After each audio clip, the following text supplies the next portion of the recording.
1 recording with Sam Culper, episode 205 of Forward Observer. For everyone listening, because I'm an asshole and I'm going to introduce you, Dale texted me like whenever you, me, Ted-I, and Dale did that episode last week or 2 weeks ago. I hadn't talked to Dale since he moved back to Bali, however you say it. And he just texted me one day and was just like, hey, we're doing an episode Wednesday. I was like, okay. I just texted someone I was having on that Wednesday. I was like, hey, I got to bump you. And, when Dale comes ringing, you don't ignore the call. But he said he wanted to have you on. Now, I didn't know you. But, if Dale vouches for anyone, I blanket have just implicitly trust. And who knows, maybe that will lead to my downfall. But I trust Dale implicitly. So, yeah, he wanted you on. You came on and we talked a little bit. But when I have more than one person on, it gets a little crazy. When I have 4 people on, it definitely gets a little crazy. And when 2 of those 4 people are Dale Comstock and Joe Ted-I, it's just fucking, I'm not in the driver's seat, and I love it. That's why I love having them on, because it's a departure from the normal. That being said, I was like, I want to get to know you more. Not that it was any sort of like, I need to know who you are. I don't give a fuck. I just want to get to know you more. I rarely have multiple people on when it's the first time I meet them. So, from our last episode, did it stop? I thought I stopped recording. For episode 191, you introduced yourself, Sam Culper, Army Intel, I believe, Afghanistan, Iraq, and came back and you started Forward Observer, which, if I'm not too stupid to link it together, reminds me of Mike Baker, the CIA guy that's on Joe Rogan. Kind of sounds like that kind of thing. But it's now been 1 minute and 45 seconds. I haven't let you say a fucking word. So how would you introduce yourself, my friend? Okay. Yeah, great. Well, thanks. Yeah, thanks for having me on. I'm looking forward to this. I don't get the opportunity to do a lot of interviews, but I really like them. So thanks for having me on. I mean, this is as much for me, as it is for you now. So, sure. Sam Culper, I was an intelligence analyst, both in the military and in the Army and as a contractor. And I did military intelligence. So basically everything I did had some level of defense. Sure. Was in the realm of defense. Sure. And what, I mean, I've had on a while back, Nick Phelps and Dan Libby, both for Air Force Intel. I mean, it's pretty limited what they can tell me. But what I was more interested in is, because how old are you? Is there any, 30, 35? Mid-30s. Yeah. Okay, yeah. Well, I'm 30, right? And so to me, it was just interesting because it was like, oh, like you came back and you started a company. And I was just like, more than anything, that's what interests me. It's because, I'm like a broken fucking record. I got into med school out of college, but decided not to go. That was 7 years ago. And I'm trying to form this into my own revenue stream. So anyone that's kind of just, holding up middle fingers to the normal rat race interests me. But especially because, you're someone that Dale recommended me to. So, but yeah, can you just go into like what Forward Observer is? Like it just, because I've looked at it, I've seen like the packets and shit. I've seen, it seems like it's almost like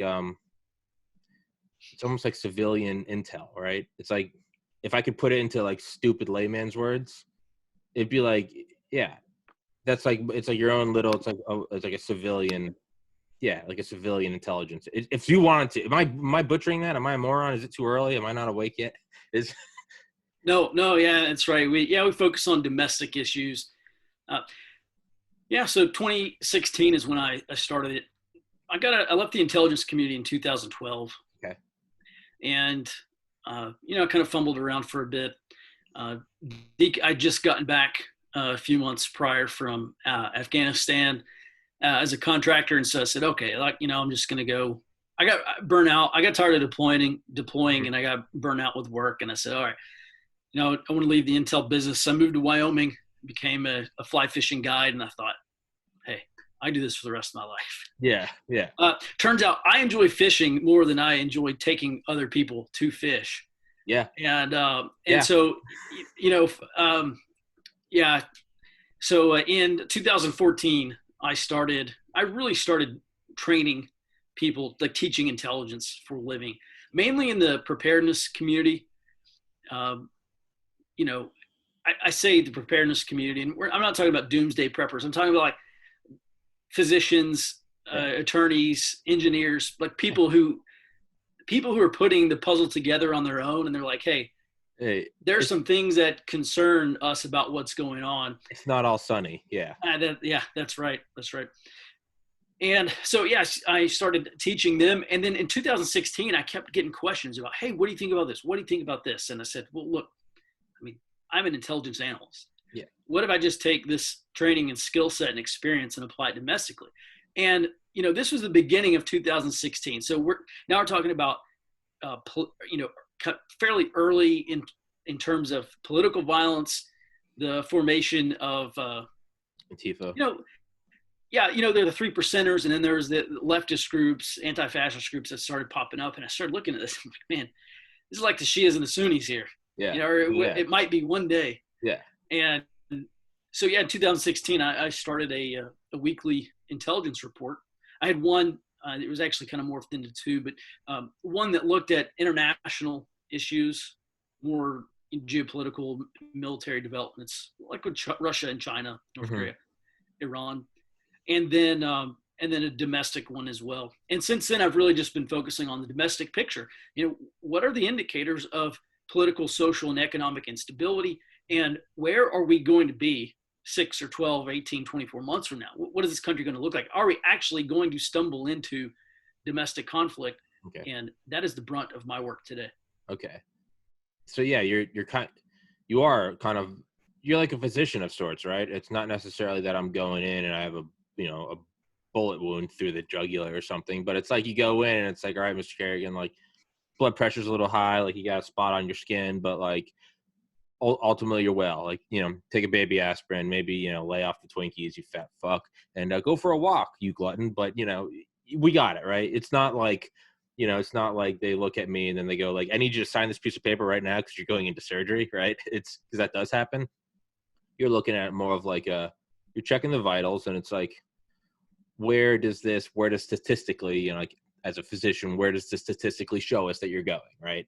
You've got whatever, you maybe got a clot in your brain, or maybe you just got, it might be simple. Hey, like that's going to be a cavity in a month. It might be more like that's going to be a pulmonary embolism in a month. But am I getting that right? Yeah. We keep the pulse. Yeah. Keeping the pulse of conflict is kind of the term we've kicked around for a while. Yeah. I got you. Now, because I'm a moron and I never know like what questions I'm allowed to ask and stuff. Like I've had I tried it for July 16th, the 75th anniversary of the first A-bomb test. I was calling like Lawrence Livermore, Oak Ridge, Tennessee. I was trying to get Sandia. I was trying to get all these nuclear weapons physicists to come on, and a lot of them said yes. And then I would start sending them lists of questions about stuff that I now know is highly, highly classified. And not only could they not talk about that, they couldn't talk about the fact that they couldn't talk about it because that implies its existence. So I've slowly learned like who I have on. I called Northrop Grumman, tried to get him to talk to me about the B-21. That wasn't good, and I got chewed out. But that being said, I'm trying to like learn a way to kind of weave around what I can and can't ask about without being too stupid about it, or just giving away, I don't know, just your business. You don't want to give that away. So what are the pretty open? That being if you don't want to answer things, and like I tell everyone, this isn't live. Sometimes people ask for stuff to be spliced out. If you want spliced out, you tell me. But so what are some of like the indicators you look at? Is that what you can talk about at all? Certainly. Yep. So the first thing that I do is I look at a model. What we've gathered all this evidence, observational evidence. And I say, okay, what does this most likely resemble? What kind of conflict are we talking about? Are there historical precedents? Are there doctrines, defense doctrines that describe what's going on? And the answer is yes. And so what I started doing is looking for indicators of low intensity conflict, right? So low intensity conflict exists below the threshold of conventional war. So we're not talking about bombers and tanks in the streets and stuff. Sure. But it exists above routine peaceful competition. And as I tell audiences frequently, we're not at war but there's not a sane individual in the United States who could say that this country is currently at peace. And this is the gray zone between Cold War and hot war. Yeah. That is low intensity conflict. So violence is not the most predominant expression of warfare in low intensity conflict. We're talking about political warfare and economic warfare, information, diplomatic warfare. And so I guess the indicators are, I mean, there's lots of indicators. I think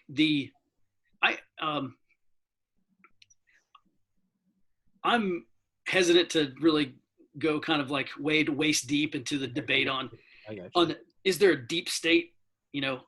I think the bureaucracy is, but I think I would characterize what happened over the past several years as a soft coup. And so that to me is indicative of, well, there's obviously political warfare. There's a lot of political warfare going on. Yeah. I look at a lot of the, people getting fired from their jobs, people getting deplatformed, kicked off of crowdsourcing websites. And that is economic warfare. It's economic dislocation. People are trying to separate their political or ideological enemies from their sources of income. Yeah. Disrupt their livelihood. That's economic warfare. That is 1,000% warfare. Oh yeah. Oh, it is. Yeah, it absolutely is. You're trying to limit the ability of your enemy to influence the battle space, essentially. Yeah. Yeah. Lots of information warfare, diplomatic warfare. Essentially the same thing that's happening in the United States is happening in Europe right now. Essentially between the left and the right, nationalism versus globalism.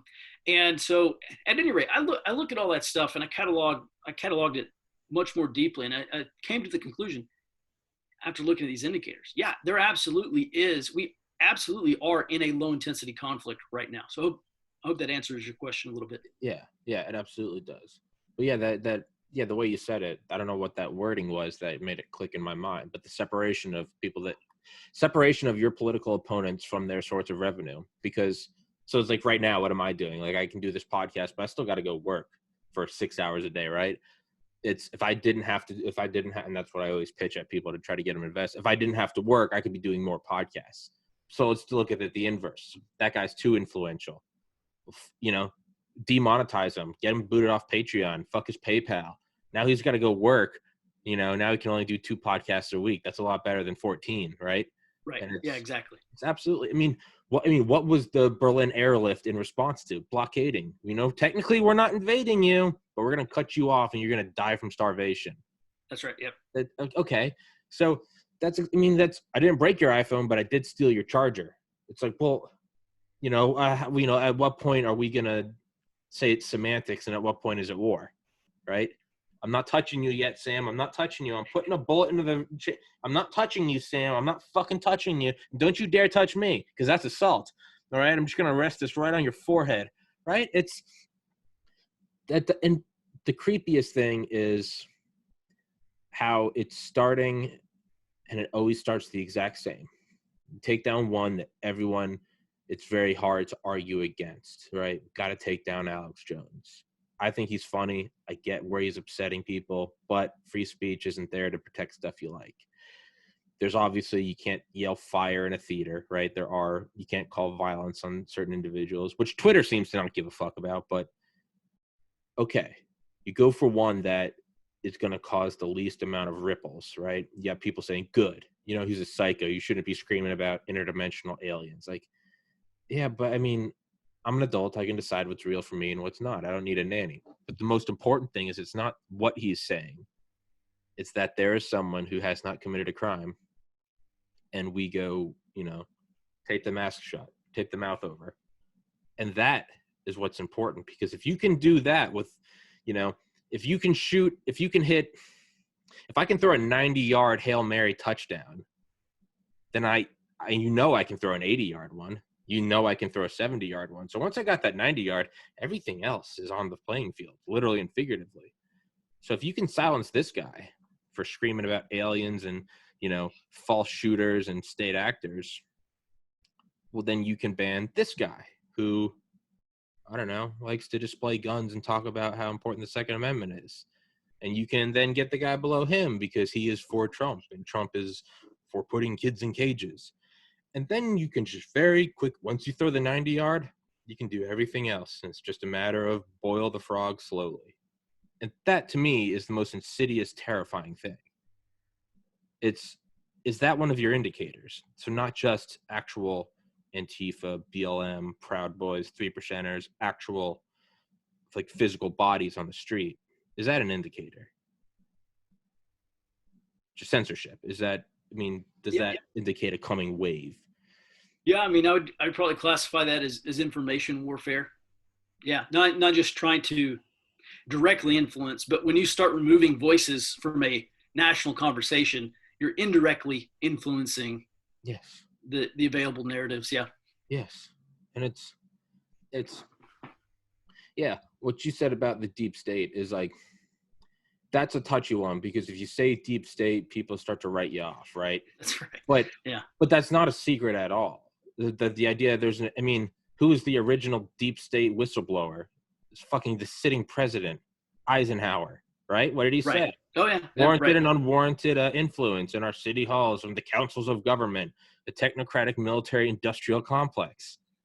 I mean, he was writing a speech. One of the times he was writing a speech, he was looking at, I think, a Sabre, a fighter jet going overhead, and he's like, this is what I want to say. And this is where the whole speech came from of every fighter jet you see robbed 1,000 kids of education. He's like, what man can keep this up? That was the original deep state whistleblower, a 5-star general who led the largest amphibious invasion in the history of man, right? Sitting president while he did it, blowing the whistle from the Oval Office. So it's, do I think it's a bunch of, do I think it's some like Illuminati? No, I don't know. I don't think all that. But the idea that there's not an entrenched power structure that is not elected, there absolutely is. I don't think that's even up for debate. Yeah, absolutely. Yeah. I liken it to, how you see, geese flying in formation, or, you see this birds, right? These, what do you call a pack of birds? Flock. A flock, yeah. There you go. Flock of seagulls, right? Yeah. And they're flying, and they're all sticking together, and they're flying in the same direction, right? There's not one bird there. There's not a council of birds that are saying, hey, let's fly over here now, right? They're all acting in unison because they all are looking for food, and they're all basically trying to get to the same place. Especially migratory birds. They know where they're going. It's up to them to choose how to get there, and they just happen to be co-travelers, right? Yes. And so that's, the unelected bureaucracy of people who know what the end goal is, and they're trying to get there themselves, and they just happen to be surrounded by other people who are also working for the same goal. I really think that's more the deep state, not a puppet master marionette here. Yeah, it's not a bunch of guys wearing fucking like black velvet hoods doing some eyes wide shut shit, right? Maybe. I mean, that'd be dark, but I don't think that. And my friend Trey and I talked about this. Like, I don't think it's that. I think that's too sexy and it's too easy. The answer is never that easy. I think it's probably more, it'd be like there's not a cabal of stockbrokers in some cathedral like penthouse in New York, like we're gonna crash the finance. No, it's a bunch of guys who, and it doesn't make it right, who they see the opportunity to just steal billions. But yeah, they all happen to be going in the same direction, and it's not like us and the Soviets were gonna build an empire. It's like, hey, we both kind of want Hitler dead, so let's do it, right? So in that sense, it's like we were the deep state to Hitler, right? We conspired, but yeah, it's not some organized. Yeah, it's not. Yeah, but the idea that doesn't exist, and that doesn't have wants and influences and desires. That's absolutely. I mean, what's the first thing Trump did? Well, first he took teeth off Obamacare, but he got rid of the TPP, the Trans-Pacific Partnership. That's the first thing he did, right? And so when he's running and you have Democrats and Republicans coming out together against him, I'm like, well, if there are two people that have been fucking us for the last 80 years and they're going against him, well, I mean, I think it's like simple algebra that, okay, I think that's the guy for me, right? It's right. Granted, I like Trump. I imagine you do. So I'm going to try to steer away from that a little bit because we're just going to end up jerking each other off and not get anywhere. No intellectual discourse. But the general idea that there is a power structure. I mean, I always plug it. Raven Rock by Garrett M. Graff goes over all the nuclear bunkers in the United States, from Site R to Mount Weather to NORAD to all of them, Camp Catoctin, the one on Peanut Island for JFK. There is a relocation arc, and they quite literally have a B team, a C team, a D team of governments, which they describe as, I think it was under Truman or Eisenhower, a government on the shelf that we can dust off and have ready to go in case shit hits the fan. More eloquent words. So, I mean, the literal physical infrastructure exists for this. It is deep underground. To me, that just gives more credence to the idea that there absolutely is. There's some, and it's not a sexy Illuminati, but there is a power structure, and that they're not gonna like it when someone comes in and makes a little bit, makes too much waves. So, do you think that to bring that whole rant around, I want to relate it to Forward Observer and not necessarily to politics, but I kind of can't separate the two. Do you think that Trump is a direct threat to that, and that is perhaps the cause of the waves we see right now and have seen since 2016? I know that was like a 5-minute rant, and now I'm handing it off to you, but yeah, I think Trump it's no secret, if you want to become wealthy, you get involved in government. Yeah. Because there's no amount of money in the world at any corporation that rivals the kind of budgets and the kind of cash. Yeah, that's right. Yeah. So I think since Eisenhower, obviously, people have flocked to government to get power, influence, and money. Yeah. And I think Trump, who says he's going to drain the swamp, if he does or doesn't, or if he is or isn't, is completely beside the question. His stated goal is to drain the swamp, to cut people off from the government teat. Steve Bannon, when he was there, he said, look, we're going to deconstruct the administrative state. Yeah. That's how all those people make their money. Yeah. Yeah. And so I think the deep state may be doing this for political and ideological reasons. The influencers and the opinion peddlers, the political apparatchiks, are doing it out of financial interest. Absolutely. I think that's at least one way to view the actual threat that Trump does present to these people. Is turning off the faucet, right? What isn't the richest zip code in the United States the lobbying center around DC? Yeah, I think it's Fairfax County, Virginia, or somewhere around there. Yeah. Holy shit! I think, again, that's what Trey and my buddy talked about. Not to go off into the weeds, but we talked about, strap your hats on. But we talked about just like we tried to sort of desexify the explanation for why the U.S. government would withhold evidence of UFOs. And I'm not trying to turn this into a UFO episode. I do enough of those. But really quick summary is, if something gets from thousands of light years away and it gets here and it's, the size of a saucer, what does that mean? That means it has a power source, power density that far rivals even thermonuclear weapons or thermonuclear reactors, okay? If it's here, well, then you'd have to ask how it got here, that power source. And if we have it, why can't we deconstruct that power source? Well, what would that power source do? It would alleviate us from any needs for fossil fuels. So if you break it down to that chain, that makes a lot of sense, because you go, oh, it's not some humanity can't handle it, it'll destabilize religion. No, it's the petrodollar. It's the grip of the petrodollar, the existing power structure. It's a lot less sexy of an answer. They're trying to hold it back because they're just like, we can't make money on it. I don't think that's what's going on. I'm not trying to tie this into UFOs.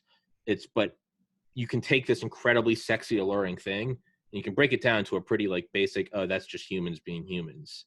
That's what I tend to lean more towards. I think there probably is a political agenda. I think a lot of people are trying to save their fat paycheck. And we're seeing the effects of, hey, your paycheck's about to go.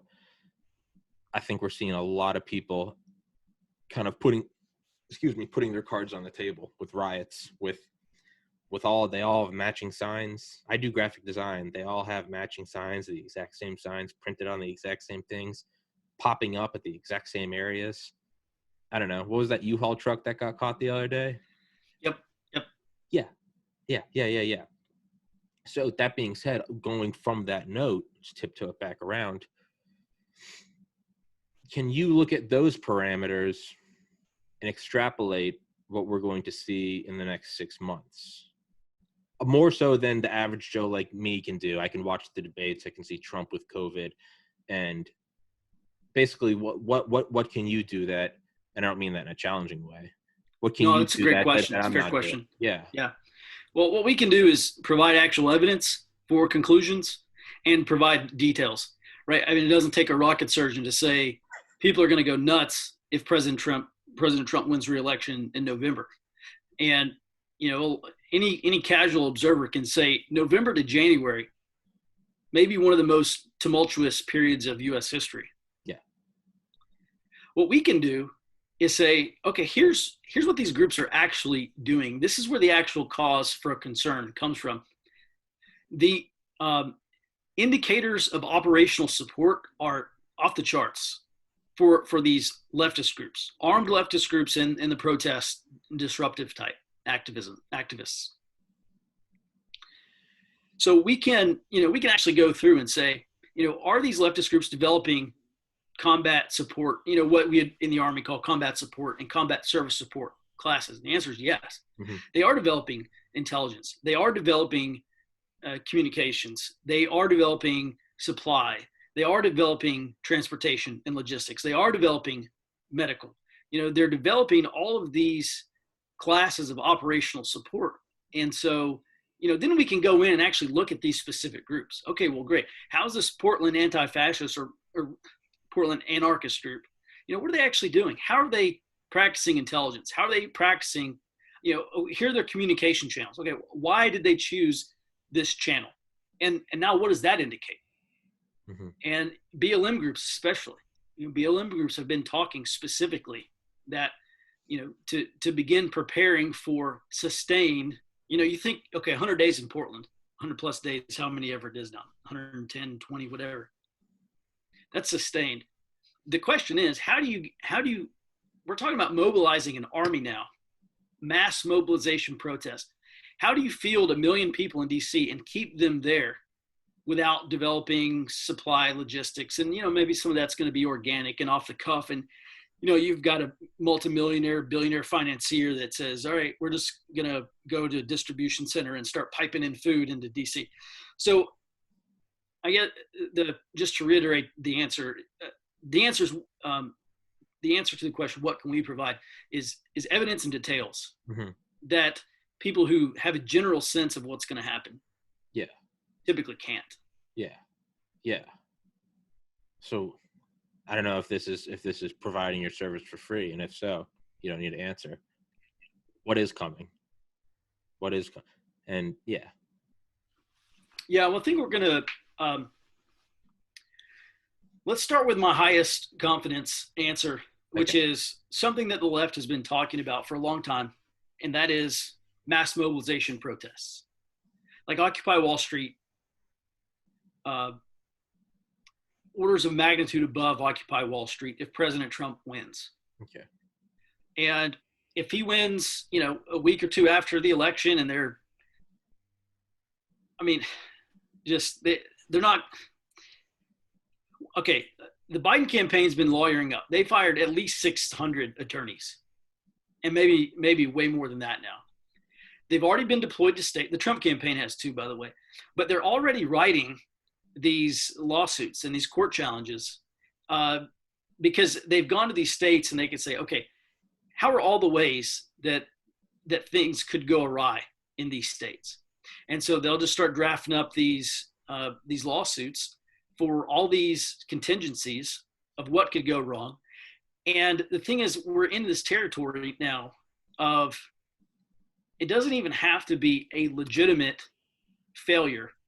As long as there is a perception of a failure, then they can file the lawsuit.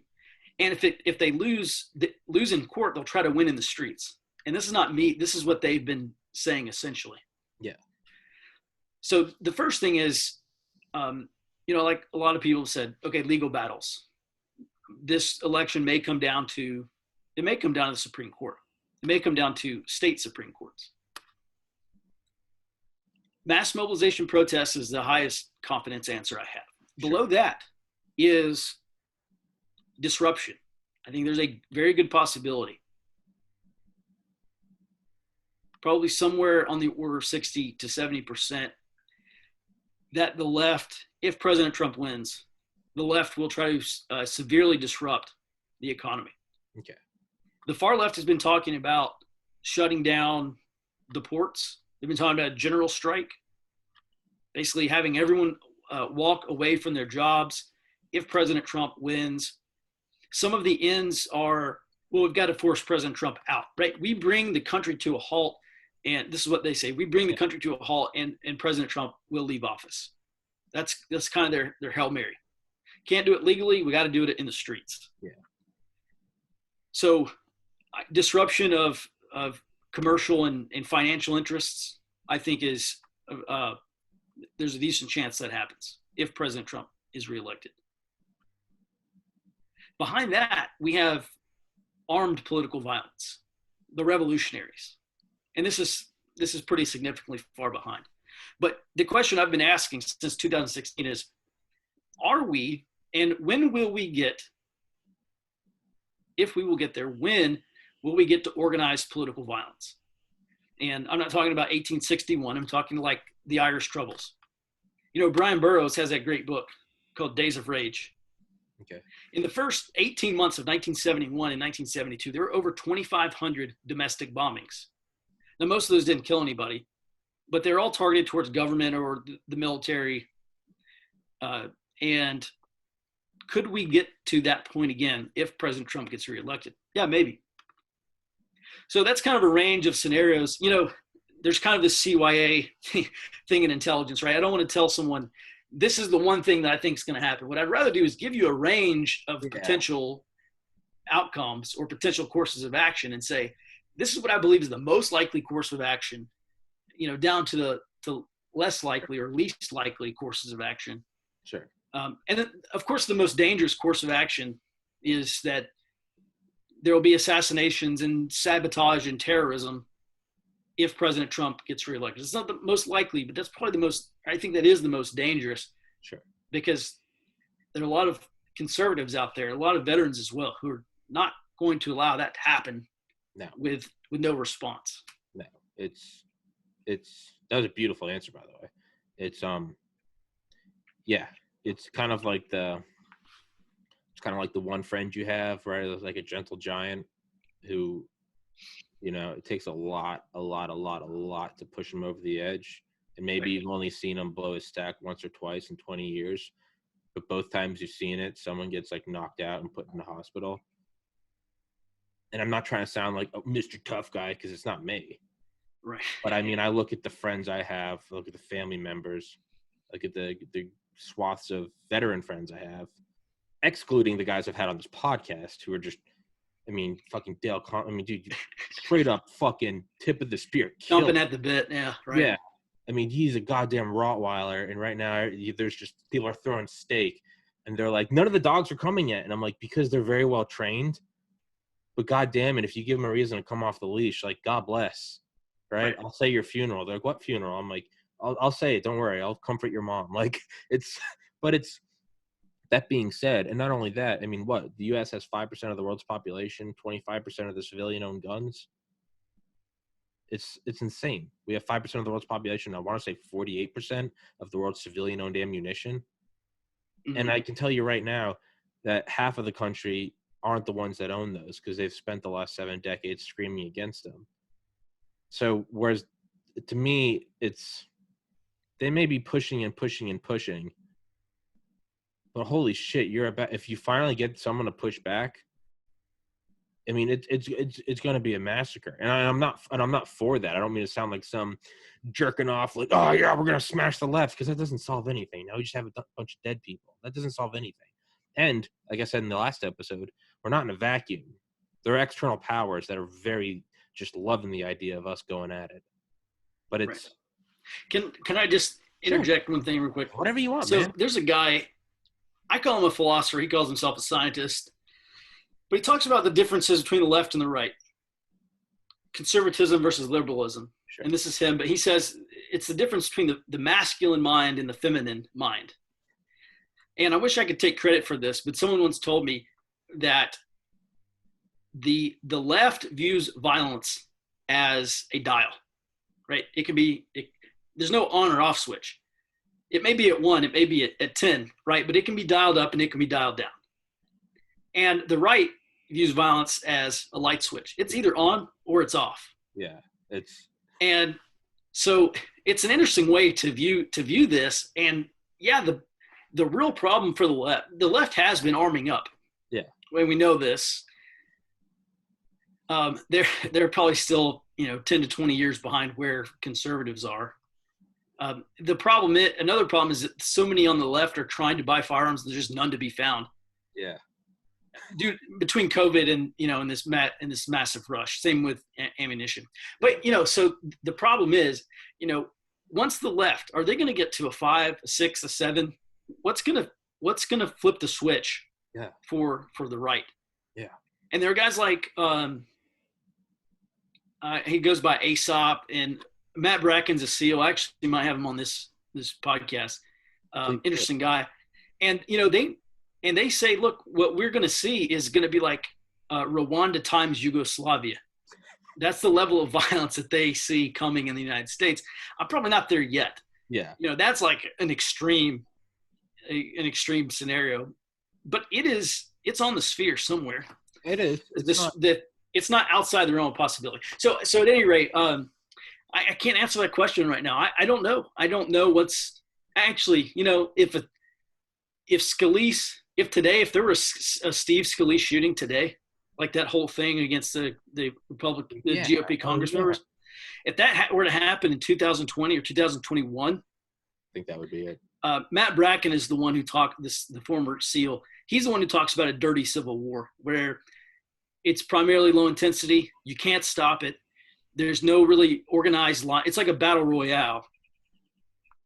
Someone the other day said that this is actually pretty good too, is the coming domestic conflict, or the current domestic conflict, is not going to be team deathmatch. It's going to be battle royale. Mm-hmm. And where there's a bunch of competing teams. There's not just A versus B. Yeah. It's like there's so many layers to this conflict: class, race, politics, ideology, rural versus urban. Lots of dynamics at play here. They may be right. I tend to think they are, and yeah, man. It's what a beautiful dial versus a switch. That's what it is, right?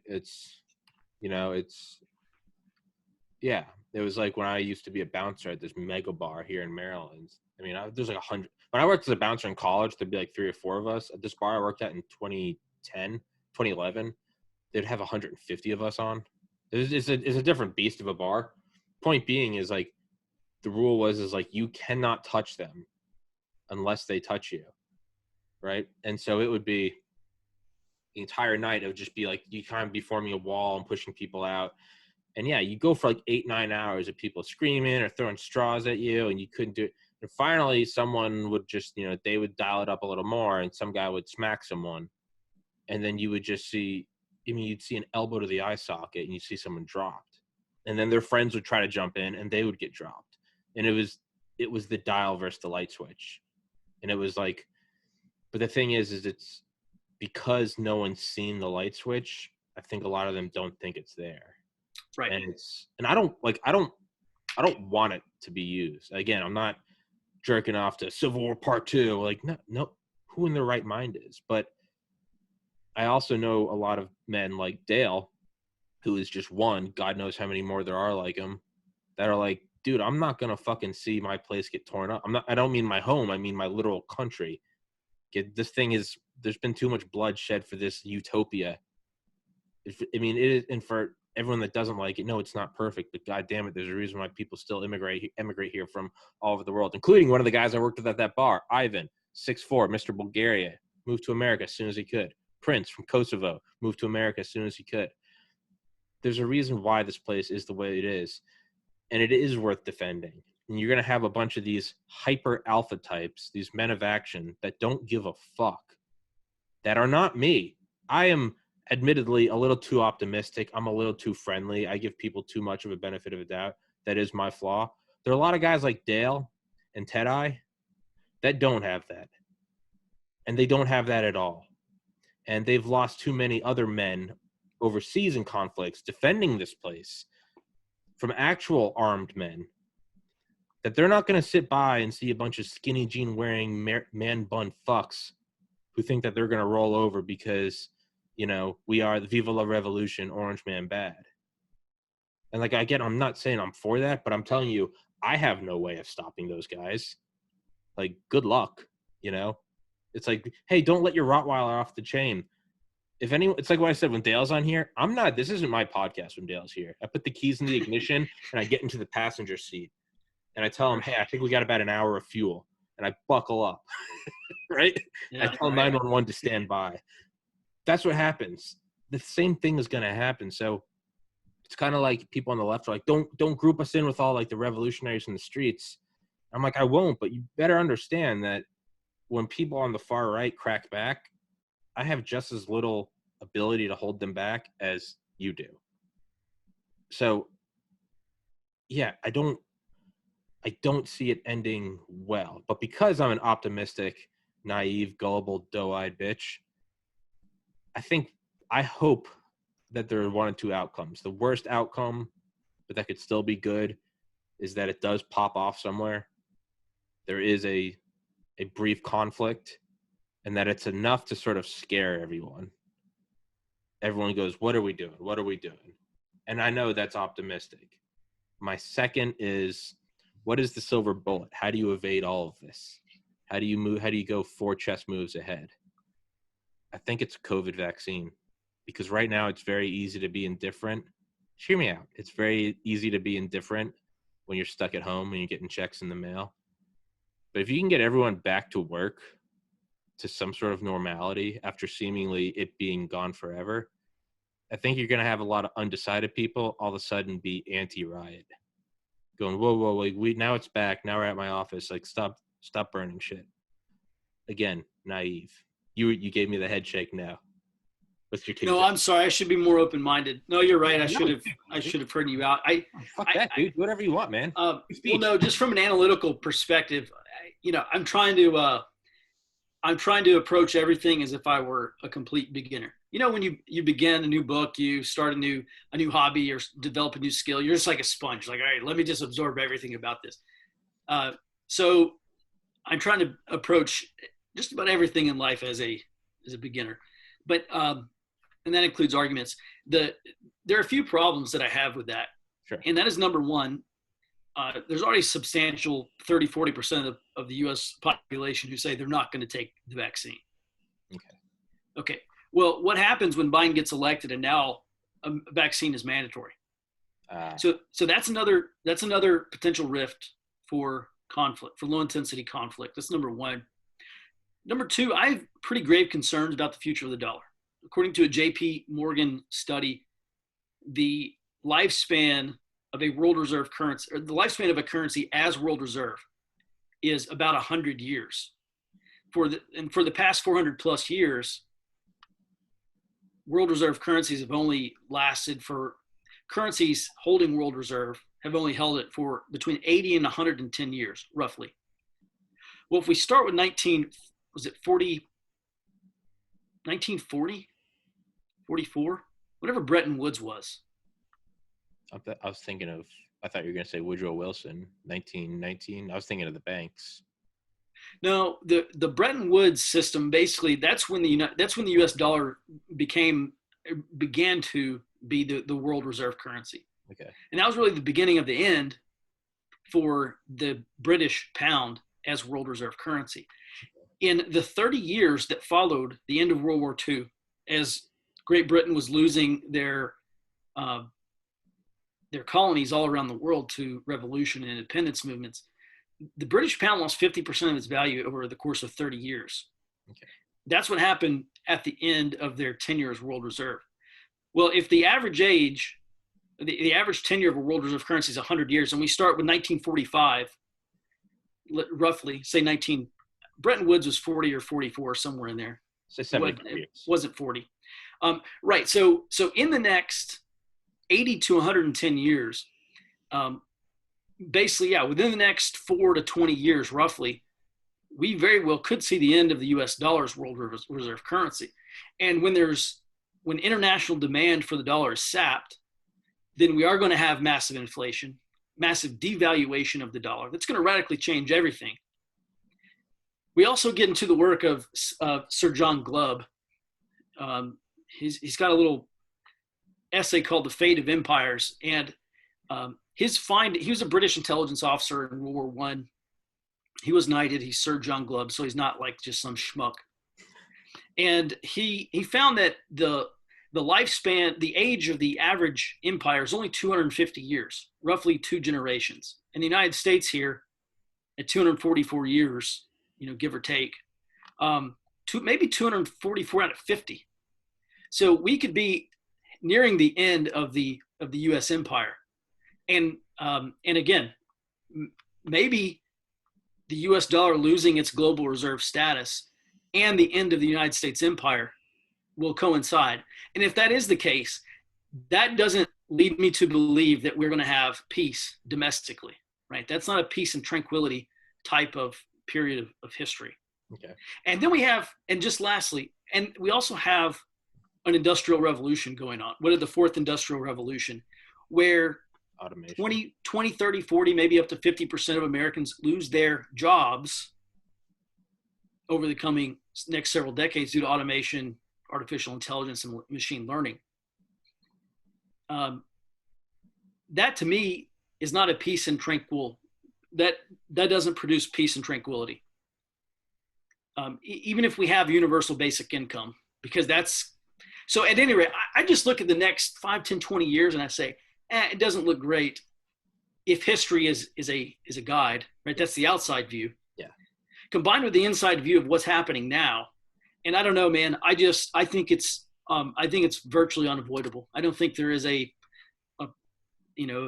panacea to any of this stuff. Yeah. So when does it pop off?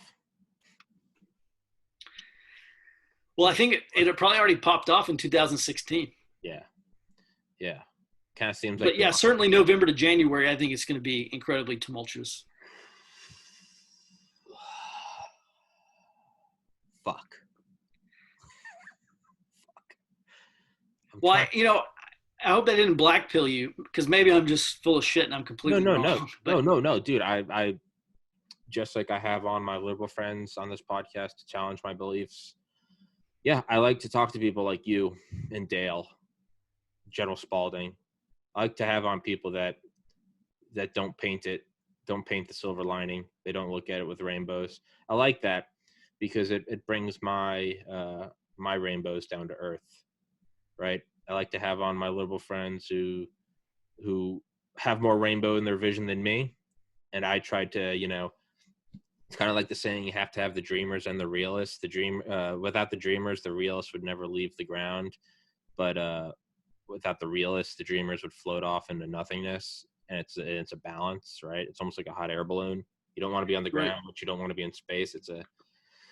So I'm trying to look at that as have them on, and I try to see like the beautiful side of things and like, why can't we all just get along? And then I have on you and Dale who, shovel black pills down my throat and end up my ass with no lube. And then I say, thank you. And I try to find the middle ground, and it's kind of cliche and cheesy, but I think it's prepare for the worst, but hope for the best. I think it's, or as Elon said on his first Rogan episode was, I'd rather be optimistic and wrong than be pessimistic and right. Because if you're pessimistic and right, like, why do you even get out of bed? What do you get out of, told you the world sucks? It's like, why are you celebrating that? Not you, Sam. I mean, but I'll tell you the reason why is because be real, be a realist. Because this is an opportunity. Okay. This is an opportunity to right a lot of wrongs. And look, America, I mean, this continent's not going anywhere. Yeah. Maybe we have new a new form of government. Hopefully we're not trading one tyranny for another. Yeah. But for a lot of us, it's like that cycle, good times create weak men, weak men create, right? Yeah. So we are definitely going into like good times create weak men create hard times. Like we're there. Maybe we come out better. Well, that's an opportunity. And that's when I get out of bed.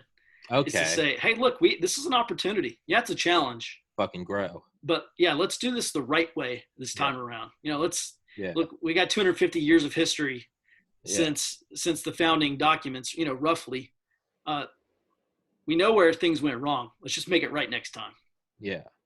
Yeah, right. It's like you can be born and be like, man, my dad's a World War I veteran. I grew up in the Depression, the Dust Bowl, and then World War II. Like I look at like my grandparents' generation, someone like my Uncle Rich, who I always bring up on this podcast, right? His uncle, I think, I always get it butchered, died on the Western Front. He was born into the Depression, granted not in the Dust Bowl, he's in New York, 18 years old, stormed Omaha Beach, survived, and then went and did 50 years in the FBI, lived a long, beautiful life, and was hard as fuck, and raised in, a great family.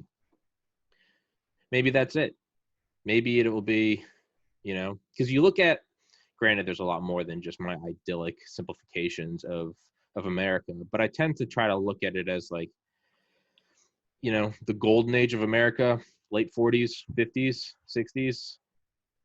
There's a lot of things that played into it, but I don't think it can be excluded that I think a lot of people came back from little hell on earth, and building a corporation was a lot easier than storming German pillboxes and a general gratification. And granted, it was also, we were the only world superpower. We commanded the world's resources. Yeah. It's not, again, not as simple as I like to make it. Maybe that's what we need. Maybe it's, hey man, your grandpa Tommy's an asshole. It's like, well, fuck, dude. I mean, he was 11 for 9/11. He remembers, he was 18 during the 2008 crisis, right? He remembers Trump. He remembers COVID. He remembers like the civil skirmish. Like, yeah, I think he's kind of happy that shit went back to normal in the mid-2020s, and that's why he was such an asshole to us growing up. I see where you're coming from. It's not everything sucks and there's nothing we can do, so, put a bullet to your temple, like, because I don't think anything good comes from that. It's like, maybe you're just a negative fuck, right? But I see how you're saying it. It's not good. We have a battle, but we can stay here or we can crawl out, right?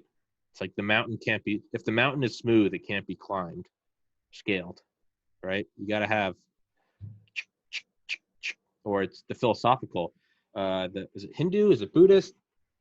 The 4 cycles of, like, there's infinite cycles in the universe, but it's each cycle is 4 stages, and I don't remember any of them, but I know the last one is Kali Yuga, and it's the most insane.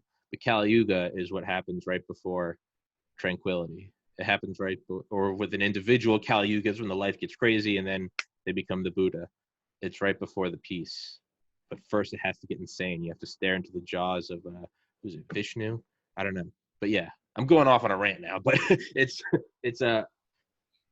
maybe you're right.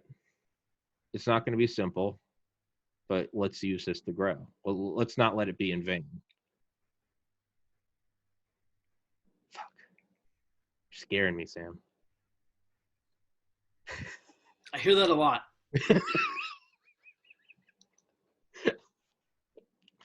All right, fair enough. What else? I got you for 20 more minutes. I'm milking this. I'm getting the most out of you.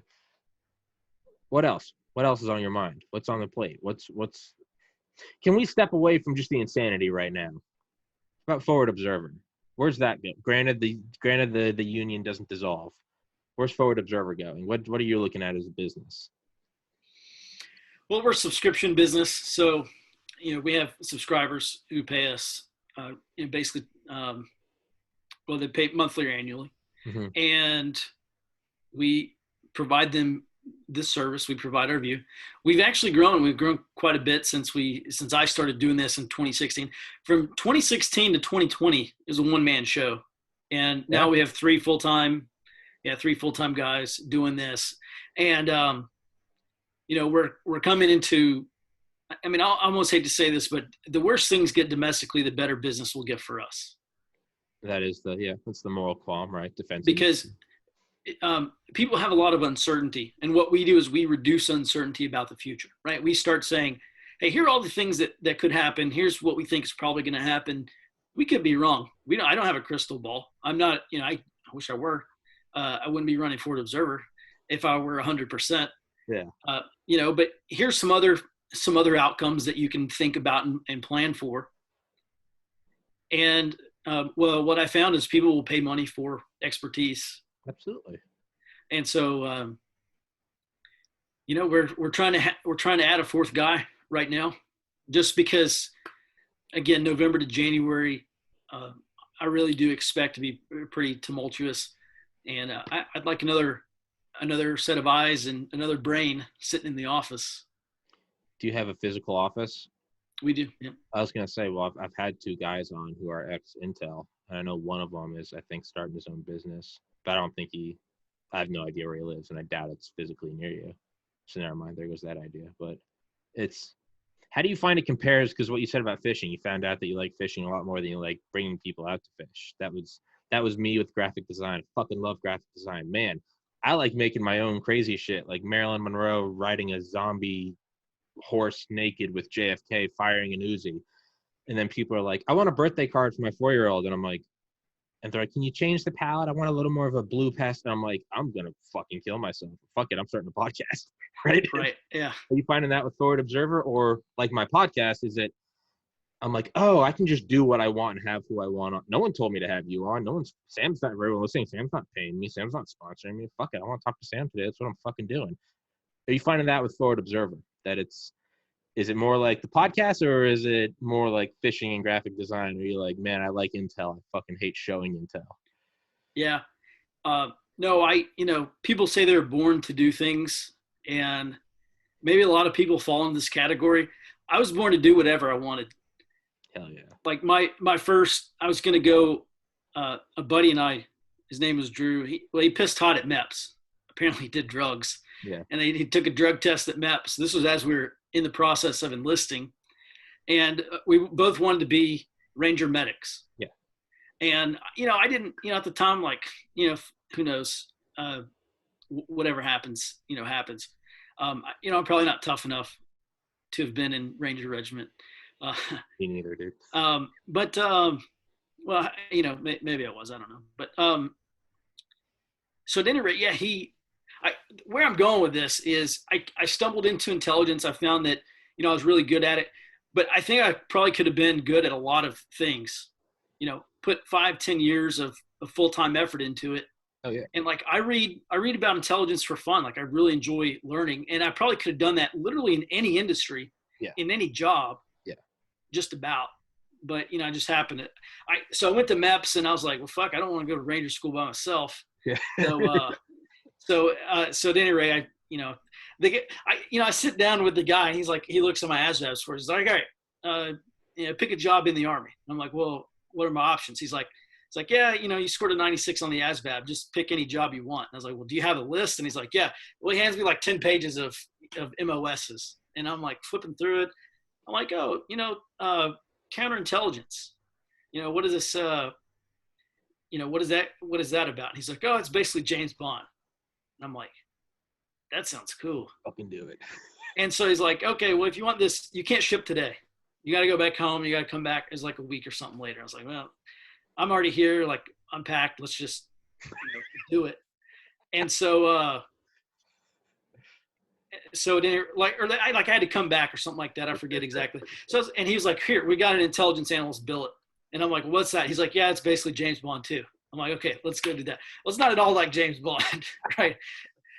So that's how I stumbled into intelligence. So at any rate, I get burned out a lot with this job. Yeah. Just because it's processing every single day. Just like, what are these latest guys talking about? And, the latest indicators, and what does this mean? And all this stuff. I get burnt out, but I'll tell you, I'm almost to the point now. I'm like, well, okay, we know the next, 2 to 3, 5, maybe even 10 years is going to be an absolute shit show. Why am I still trying to decipher all of minute details? I'll tell you what I really love is I love teaching people how to run intelligence networks. And it just so happens that in the preparedness community, the patriot community, whatever, if we're going to get through the other side, people, you've got to have intel guys, right? Yeah. You have to have people looking for information, putting the puzzle pieces together and saying, hey, this is what we think the picture looks like. And then on the operations side, you say, okay, great. Thanks for informing me about what the battle space looks like and what the enemy may do in the future. Here's how we're going to prioritize and execute on the operations side to deal with what intelligence told us. So all these people out buying guns and ammo and getting 7 years of food in the basement and all this other stuff, I'm not knocking you. I'm just saying, bro, you got to have information. Like, you have to maintain. It's not even situational awareness. What you really need is situational understanding. Yeah. Situational awareness says, hey, there's this bad thing out there. You should know about it. Situational understanding is there's this bad thing out there, and these are the kinds of problems that he's having. This is what we expect him to do in the future, and here's how you can influence that and eliminate the threat, basically. Yeah. Yeah, I think it was I had on active Colonel Tyler Mortensen. I always get it fucked up. Morton. And he wrote a book called From Kites to Cold War, and it's all about ISR, airborne ISR. And but I think one of the quotes is in it is, I don't remember, I think it was from Eisenhower, it might have been from LeMay, but it was after like a certain I guess reconnaissance run. He came back and, like, when looking at the data, said something along the line, because we always talk about like energy density, right? That's why a thermonuclear weapon is so amongst the other obvious things, because it's a nuclear bomb, but it's the energy density that you have this thing that you can put in a single plane and you can get rid of a city, versus you need 1,000 planes all with you got to drop 1,000 tons of conventional bombs. So it's all about energy density, which one blows up bigger with the smallest footprint. And he said the most energy dense weapon is a camera. Said that is, in terms of lethality, he said there's far more. He goes, well, 1 pound of camera lens aperture is the equivalent of 1,000 tons of high explosives. And that just makes me think of kind of what you're saying, intelligence. You can have all these bombs, all these bombers, all these tanks. Man, if you don't have a God's eye view, if you don't know where you're going, what you're doing, manipulating in real time, it doesn't matter, right? It doesn't matter. And so I thought I saw this. I might just be my mind making shit up. Do you have a podcast? I do, yeah. Yeah. I'm going to plug that because I've had a lot of people asking me about you, specifically about you. Oh, yeah. Well, yeah. Thanks, yeah. No, I just fucking thank them, man.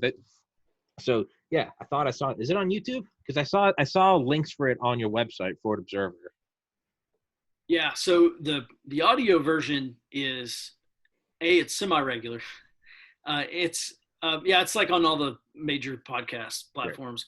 Right. I don't publish every episode to the YouTube channel, but sometimes I think if something really needs to be on YouTube, because I've in terms of followers, I have a lot more followers on YouTube than I do on any podcast platform. Yeah. I don't think I have any on podcast platforms, but yeah, I've had more people interested in you than me. They're like, oh man, this podcast is cool. I'm like, thanks. They're like, oh no, not you, the guy you had on. I was like, fuck. But, no, man, I'm not gonna apologize, dude. That just means I gotta work harder. But yeah, I thought you'd like that. They're like, yeah, that's a cool guy. And I was like, yeah, he's coming back on. They're like, oh, tell me.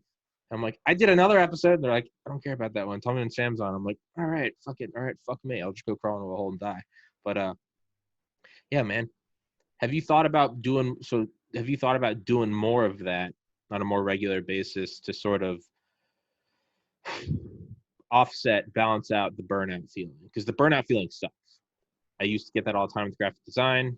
Yeah, I would burn the fuck out at my job stocking fucking liquor shelves. I love the people I work with. I legitimately do. But I get burned out just doing the same thing. This podcast is my little escape, whether it's talking to you, whether it's talking to Dale, whether it's talking about the history of pornography, which was a cool episode. This is what keeps me balanced. And in turn, going to work keeps me balanced from just talking nonstop here. Have you thought about doing more podcasts?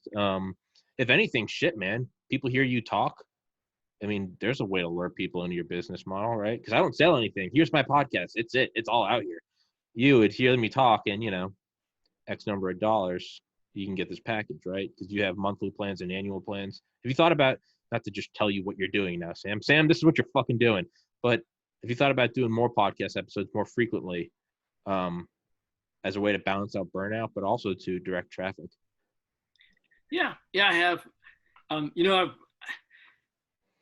for a period, I don't know, for maybe a couple months, I used to do like 4 to 5 shows a week. Yeah. And they're just 30 minutes, long enough for me to get on there and really hammer a topic and say, okay, I'll be back later. Yeah. But, and then I have like a meeting one day, or I got to go somewhere. And so the thing gets messed up. And so I ended up scaling back to like, 1 or 2 a week, basically. Yeah.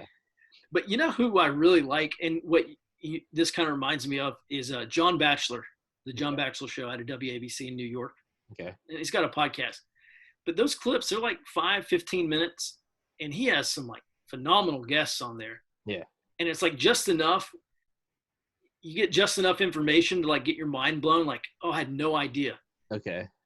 And well, they're segments or whatever. Yeah. And so I really like that. And yeah, I would love to actually have like a daily radio show. Yeah. But I know you run into this. It's tough to do. Like, you don't have a producer, you don't have sound engineer, you don't have any staff. Like, you're doing everything. You're doing all this stuff yourself and trying to do a show. And it's just tough. It's exhausting. It's right. Which is why I've had people ask. They're like, "Oh, you just go with that sort of raw, organic." I'm like, dude, if I had to put a single more minute into this, I wouldn't do it. So I keep it. I stop screen recording. I compress it from 4K to 1080. I put it in iMovie, and all of my sound design is, I press the little wand. It makes the audio sound better. Export that bitch, and I upload it overnight because it takes like 10 hours to upload. Yeah, you can't. If you make it too complex, you can't. I found you can't do it. You burn out, right? It's like keeping a realistic workout schedule or something. But yeah, on that note, with clips is. Yeah, Lex Friedman does that a lot, the artificial intelligence guy. He's had on like Elon Musk, Commander Fravor, the UFO guy. He's been on Joe Rogan. But yeah, I definitely get that, because you don't always have time to. For me, like, if I'm going to listen to a podcast that like regularly puts out like hour-plus long episodes, that's probably going to be the only podcast I listen to. You can't do multiple of those a day. But clips, yeah, I don't have the fucking time to do it. But I think that's what you're getting at, right? Just do little episodes, short episodes. Yeah, like 10 to 30 minutes. Just interview a guest, interview an expert. The really great thing about John Batchelor is he's extremely learned, and so like he knows enough about these topics to like ask insightful questions. Yeah. And so it's like me, if I were questioning a former agency analyst or ops officer or whatever, like I could probably ask some pretty insightful questions, but you put me in front of a nuclear scientist and I'm like, what, okay, how does this thing explode? Right. Yeah, like, what makes it so big? I've got no idea. Yeah. I mean, that's how I feel talking to you, man. I'm like, fuck, intelligence.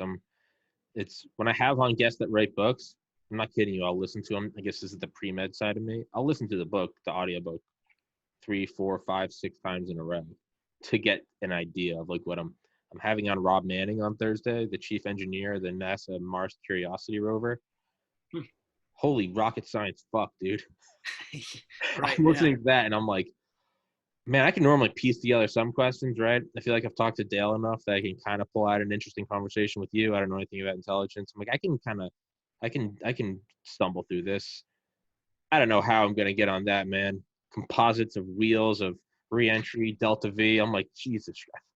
I think I'm going to last about 5 minutes before I default into like, how many aliens have you seen on Mars, sir? Like, when China sends rovers there too, are we going to have battle bots on Mars? Are we going to have weapons on her?